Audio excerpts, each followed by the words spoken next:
Why most people peak financially at age 47? You're 47 years old, you make $85,000 a year, more than you've ever made in your life. You finally got that promotion you've been working toward for a decade. Your house is worth more than you paid for it. Your 401k just crossed six figures for the first time. And yet, you have this sinking feeling that you're falling behind. Here's what's really messed up: you're not wrong. My name is Rihan, and I spend way too much time thinking about why Americans hit their financial ceiling right when they should be accelerating. If you're someone who's been working hard for years, doing everything right, but still feels like you're running in place financially, or worse, sliding backwards, make sure to hit that subscribe button and give this video a thumbs up if this helps you out.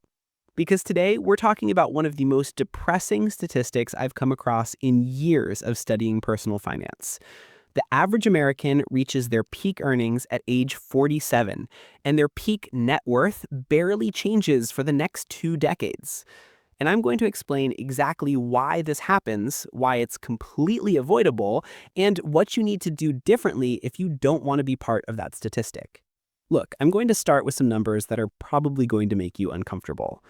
According to Federal Reserve data, the median net worth for Americans aged 45 to 54 is about $168,000. Now, you might think, okay, that's not terrible, but here's where it gets really depressing. For Americans aged 55 to 64, that median net worth only goes up to about $212,000. Think about that for a second. You work for an entire decade, 10 years of your life, and the median American only adds $44,000 to their net worth. That's $4,400 a year. That's $367 a month. You could literally do that by just setting up an automatic transfer and forgetting about it. But it gets worse. When you adjust for inflation, that $44,000 increase basically disappears. The median American is essentially treading water financially from their mid-40s until retirement. They're not getting ahead, they're just surviving.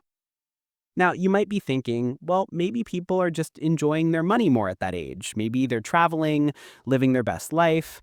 And I wish that were true, but the data tells a completely different story. The four financial traps. Here's the thing. People aren't peaking at 47 because they suddenly stop caring about money or because they're having too much fun. They peak because they fall into four massive financial traps, all at the exact same time. And the really frustrating part is that most people don't even realize it's happening. Trap number one, the lifestyle expansion trap. Let's talk about what happens when you finally start making good money. You're 45, 46, 47 years old. You've been grinding for 2 decades. You finally break into that $80,000, $90,000, maybe $100,000 salary range. And what do? You upgrade everything. You move from the starter home to the forever home. You go from the Honda Civic to the nice SUV, probably leased because you deserve it. You start shopping at Whole Foods instead of Kroger. You upgrade your iPhone every year instead of every 3. Your kids are in travel sports now, and that's $5,000 a year per kid. You're taking real vacations, not road trips, but actual destinations. Here's what most people don't realize. Every single one of these upgrades becomes your new baseline. It's not a treat anymore, it's just your life. And you can't go backwards without feeling like you're failing. I had a conversation with a guy making $95,000 a year who told me he couldn't afford to max out his 401k. And I looked at his expenses, and he was spending $1,200 a month on car payments. $1,200. That's $14,400 a year. Do you know what $14,400 a year invested from age 47 to 67 becomes, assuming a 7% return? That's over $600,000. But here's the psychological trap. When I suggested he drive a less expensive car, you'd think I told him to set his money on fire. Because in his mind, the car wasn't a luxury, it was just what someone at his level drives. He had tied his identity to his income level, and that's where everything falls apart. Trap number two, the kids are expensive trap. Look, I'm not going to sugarcoat this. If you're 47, your kids are probably somewhere between 10 and 20 years old. And this is the most expensive phase of parenting that exists. The USDA estimates it costs about $310,000 to raise a child to age 18.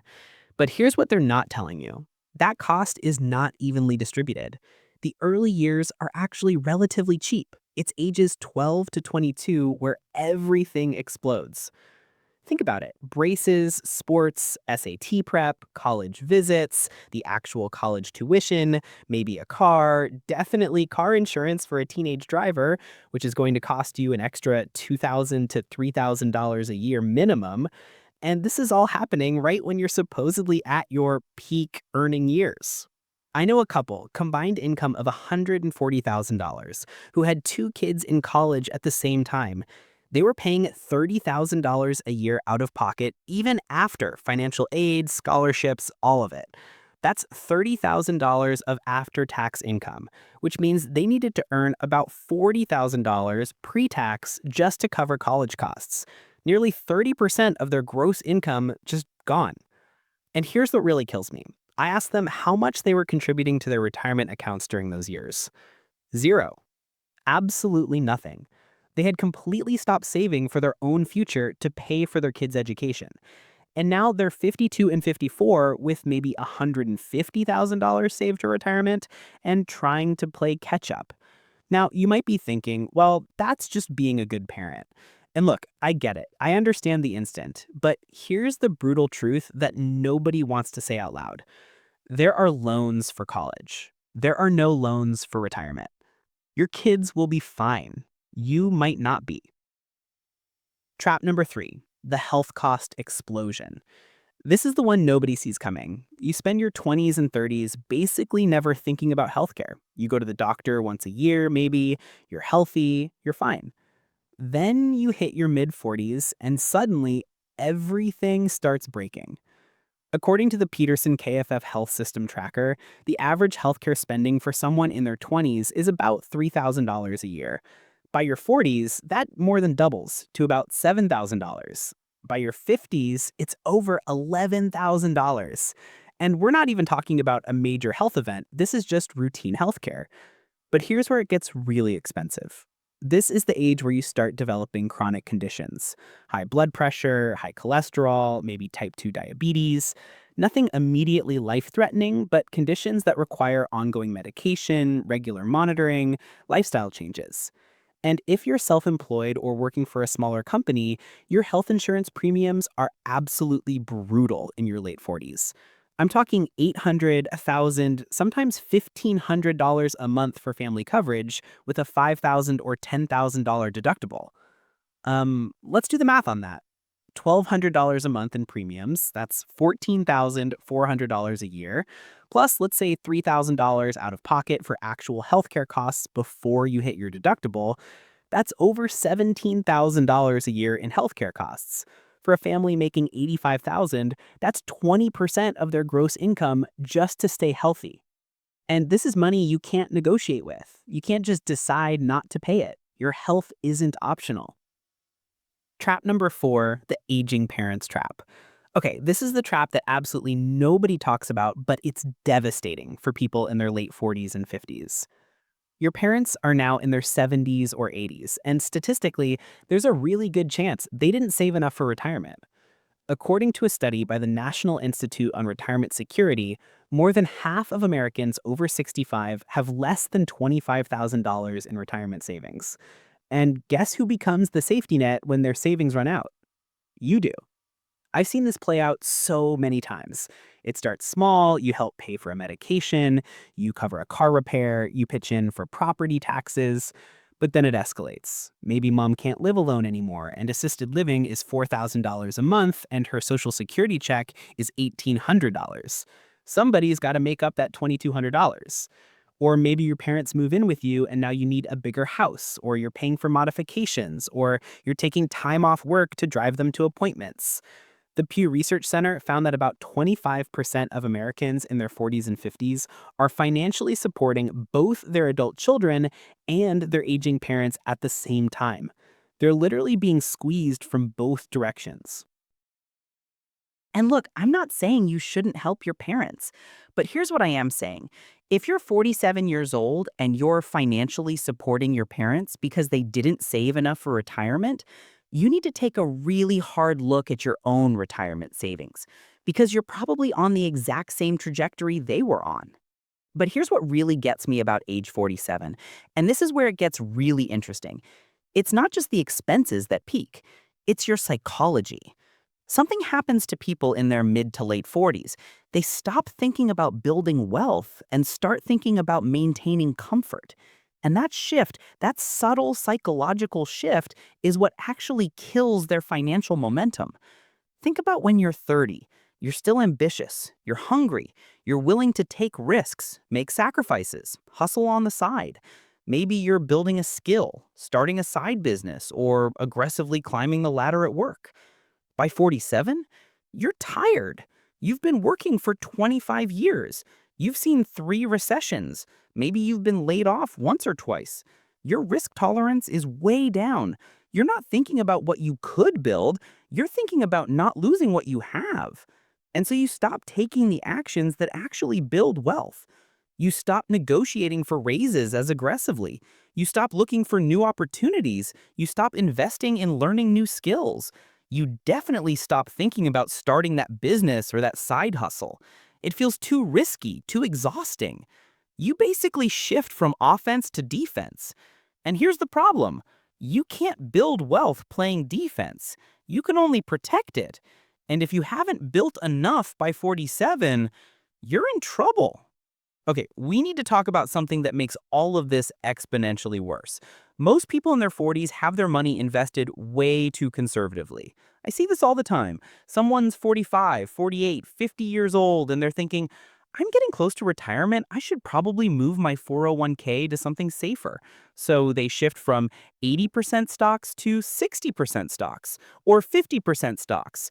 Or, and this kills me, they put everything in bonds or a money market fund until things calm down. Here's what they don't understand. They're not close to retirement. They're 15, 18, 20 years away from retirement. And even after they retire, they could live another 30 or 40 years. That's a 40 to 50-year time horizon. That's plenty of time for stocks to do their thing.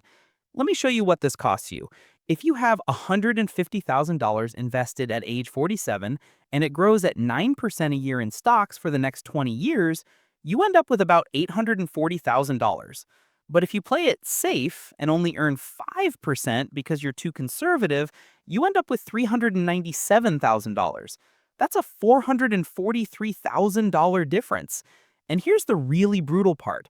That $443,000 difference determines whether you retire comfortably or whether you're scraping by on Social Security and part-time work at Home Depot. But people are scared. They remember 2008. They remember 2020. They saw their accounts drop by 30%, 40%, 50%, and it was terrifying. So they think they're being smart by being conservative. No, they're being broke by being conservative. There's a difference. All right, look, I know this has been pretty depressing so far, but here's the good news. If you're anywhere near this age and you recognize yourself in any of this, you still have time to fix it, but you need to act now and you need to be aggressive about it. First, you need to audit your lifestyle inflation immediately. Go through your expenses from 5 years ago and compare them to today. I guarantee you're spending way more, and most of it became normalized without you realizing it. The subscriptions, the car payment, the bigger house, the eating out 3 times a week instead of once a week. Here's what I want you to do. Identify 3 major expenses that have crept up and reverse them. Not reduce them, reverse them. Go back to what you were doing before. Yes, it's going to feel like you're going backwards. That's fine. Your e-bill will recover. Your retirement account won't if you don't do this. Second, run the actual numbers on helping your kids financially. If you're paying for college, sit down with a spreadsheet and figure out what it's actually costing you in future wealth.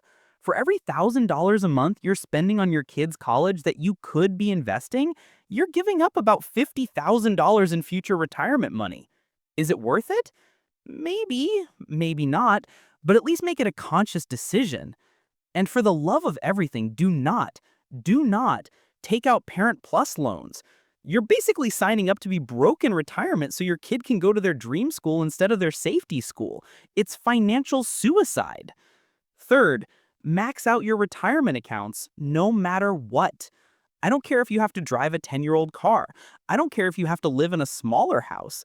I don't care if you have to tell your kids they're going to community college for 2 years. Max out your 401k and your Roth IRA.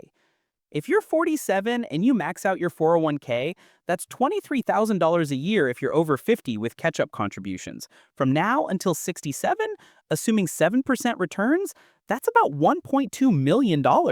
That's the difference between a comfortable retirement and a stressed retirement. Fifth, get aggressive about your income. This is where most people completely give up, and it drives me crazy. You're in your peak earning years. You have skills, experience, connections. This is not the time to coast. If you haven't gotten a significant raise in 2 years, you need to either negotiate hard or start looking. And I mean really looking. On LinkedIn, at competitors, at companies in adjacent industries. The average raise from switching jobs is 10 to 20%. If you're making $80,000, that's $8,000 to $16,000 more a year. That's real money. And yes, I know it's scary to switch jobs at 48. Do it anyway, because the alternative is being 58 with the same salary and twice as expensive to live. Fifth, fix your asset allocation. If you're more than 15 years from retirement, you should be at least 80% stocks, probably 90%. Yes, even if you're 47, 50, 52 years old, you're not old, you're middle-aged. Act like it with your investments. And if the market volatility scares you, stop looking at your accounts every day. Check them once a quarter max. The temporary drops don't matter. The 20-year trajectory matters. Here's the thing that's really hard to accept. If you're 47 and you're not on track financially, it's probably because you didn't make enough money. It's because you spent too much of what you made on things that didn't matter. I know, that sounds harsh, but I need you to really sit with that for a second. The median household income in the United States is about $75,000. That's enough. If you prioritize correctly, if you avoid the lifestyle traps, if you invest consistently, you can retire comfortably on that income. People do it all the time. But most people don't prioritize correctly. They prioritize feeling successful now over being successful later. They prioritize their kids' wants over their own needs. They prioritize comfort over wealth building. And then they hit 47 and they look around and they realize they're not where they thought they'd be. And then they do the worst possible thing. They give up. They think, well, it's too late now. I'll just work until I'm 70 or maybe 75. I guess I'll never really retire. No, stop it. It's not too late.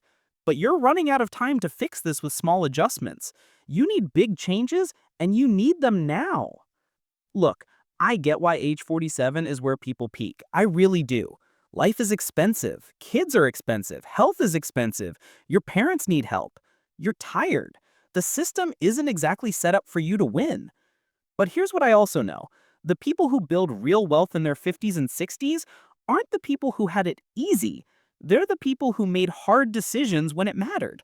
They're the people who drove the cheaper car so they could max out their retirement accounts. They're the people who said no to private school so they could say yes to compound interest. They're the people who worked the side hustle, took the scary job change, moved to the lower cost of living area. They're the people who understood that comfort at 47 means struggle at 67, and they chose differently. So here's my challenge to you. Don't be average. Don't peak at 47 and coast for the next 20 years. Because I promise you, when you're 67 and you're looking at your retirement accounts, you're not going to wish you had spent more money on a nicer car or a bigger house in your 40s. You're going to wish you had been braver. You're going to wish you had been smarter. You're going to wish you had watched this video and actually done something about it. So do something about it. Today. If this video helped you see something differently about your finances, hit that like button and subscribe because we've got a lot more to talk about.